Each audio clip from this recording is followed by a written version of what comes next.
Hi! In front of me is VIVO S17 and today I would like to show you how you can change default apps.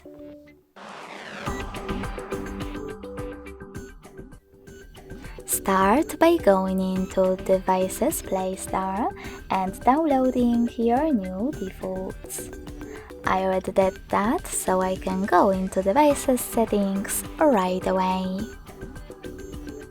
In those settings, you need to scroll down to Access Apps.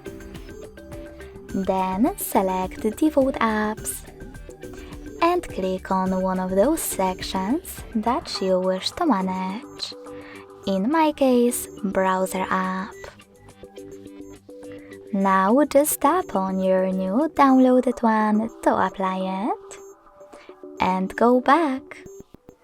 As you can see, after that, my default app has changed. Thanks so much for watching. If you enjoyed this video, smash that like button, comment and subscribe.